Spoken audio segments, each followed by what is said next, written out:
মহারাজ বলুন আমাদের কি বুদ্ধির পরীক্ষা নেবেন? তোদের সবাইকে 10 টাকা করে দেওয়া হবে। সেই 10 টাকার জিনিস কিনে রাজকুমারীর ঘর ভর্তি করতে হবে। যে পারবে তার সঙ্গে রাজকুমারীর বিয়ে দেওয়া হবে। মন্ত্রী, ওদেরকে 10 টাকা করে দিয়ে দাও।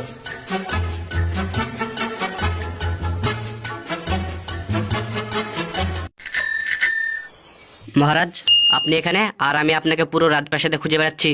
কি ব্যাপার মহারাজ, আপনার মন খারাপ কেন? কি ভাবছেন? ভাবছি আমার বোনের কথা। আব্বা মারা যাওয়ার সময় আমি কথা দিয়েছিলাম যে আমি পারুলার বুদ্ধিমান ছেলের সাথে বিয়ে দেব। এতগুলো রাজা মহারাজার ছেলে দেখলাম, কিন্তু একটা ছেলেও ভালো পেলাম না। কারো বুদ্ধি কম, কেউ আধ পাগল।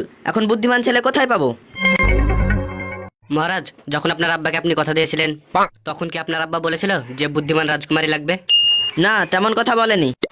তাহলে মহারাজ, আপনি এক কাজ করুন, আমাদের গ্রামে যত যুবক আছে তাদের বুদ্ধির পরীক্ষা নেন। তাদের মধ্যে যে বুদ্ধির পরীক্ষায় পাশ করবে তার সাথে রাজকুমারীর বিয়ে দিবেন। মন্ত্রী, তুমি ঠিক বলেছো। তুমি এখনই গ্রামে ঘোষণা করে দাও যে বুদ্ধির পরীক্ষায় পাশ করবে আমার বোনের সাথে তার বিয়ে দেব। সেনাপতি, তুমি ঢোল বাজিয়ে গ্রামে ঘোষণা করে দাও যে বুদ্ধির পরীক্ষায় পাশ করতে পারবে আমাদের রাজকুমারী তার সাথে বিয়ে দেওয়া হবে। মন্ত্রী সাহেব, এর আগের বার ঘোষণা করার সময় ঢোলটা ফেটে গেছে, এখন কি বাজিয়ে ঘোষণা করব? কি, তুমি আবার ঢোল ফাটিয়ে ফেলেছো? তোমাকে আর ঢোল দেওয়া হবে না, তুমি তোমার পেটে হাড়ি বেঁধে ঘোষণা করবে। শুনেন শুনেন শুনেন, রাজামশাইয়ের একটি বিশেষ ঘোষণা। রাজামশাই আমাদের গ্রামের যুবকদের বুদ্ধির পরীক্ষা নেবে। যে এই বুদ্ধি পরীক্ষায় পাশ করবে তার সাথে রাজকুমারীর বিয়ে দেবে। শুনেন শুনেন শুনেন। এই গ্রামে তো আমি বুদ্ধিমান, বাকি সব পাগল। রাজকুমারের সাথে বিয়েটা আমারই হবে। এবার জাকির হোক, রাজকুমারের সাথে বিয়েটা আমাকে করতেই হবে। মহারাজ বলুন আমাদের কি বুদ্ধির পরীক্ষা নেবেন? তোদের সবাইকে 10 টাকা করে দেওয়া হবে। সেই 10 টাকার জিনিস কিনে রাজকুমারীর ঘর ভর্তি করতে হবে। যে পারবে তার সঙ্গে রাজকুমারীর বিয়ে দেওয়া হবে। মন্ত্রী, ওদেরকে 10 টাকা করে দিয়ে দাও।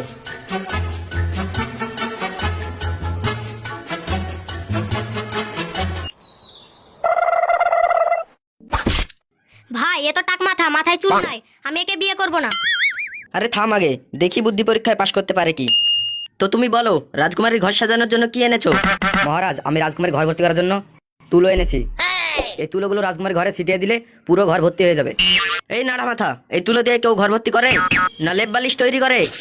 যাও, তুমি এই পরীক্ষায় ফেল করেছো। যাক, নাড়া মাথাকে আর বিয়ে করতে হলো না। মন্ত্রী, এই দেখো কার বাচ্চা মনে হয় ভুলে চলে এসেছে। ওকে ওর বাবা মায়ের কাছে দিয়ে এসো। মহারাজ, আমি এখানে ভুলে আসিনি। আমি রাজকুমারীকে বিয়ে করার জন্য এসেছি। এই, তুই তো বাচ্চা, তোর বয়স হয়েছে যে তুই বিয়ে করবি? মহারাজ, আমার বয়স হয়নি তো কি হয়েছে? আর 5 বছর পর আমি রাজকুমারের সমান হয়ে যাব। ততদিন আমি রেস্টুরেন্টে করে রাখবো। এই বেটুল, আমার বয়স কত জানিস? আর তুই আমাকে বিয়ে করার জন্য লাফাচ্ছিস? রাজকুমারী ভালোবাসা কোনোদিন বয়স দিয়ে হয় না, মন থেকে হয়। মন্ত্রী, তুমি এখনই একে এখান থেকে নিয়ে যাও। না মহারাজ, আপনি এরকম করতে পারেন না। না, আমি রাজকুমারীকে বিয়ে করবো। রাজকুমারী! তোমার বয়স ঠিক আছে তো? আরে মহারাজ, আমি যদি ঠিক বয়সে বিয়ে করতাম তাহলে এতদিন আপনার সমান ছেলে হয়ে যেত। তাহলে তুমি আমার বাপের বয়সের নাকি? আরে না না মহারাজ, এমনি বললাম। আমার বয়স ঠিকই আছে। তো তুমি দেখাও রাজকুমারীর ঘর ভর্তি করার জন্য কি এনেছো। রাজামশাই, আমি রাজকুমারীর ঘর ভর্তি করার জন্য ধুলো এনেছি। এই ধুলো রাজকুমারী ঘরে ছিটিয়ে দেবেন তো মনে হবে যেন নতুন রং করেছেন। এই পাগল, লোকে যে জিনিস ঘর থেকে বাইরে বের করে সেই জিনিস তুমি ঘরে ঢোকাতে বলছো? ধুলো দিয়ে কেউ ঘর ভর্তি করে?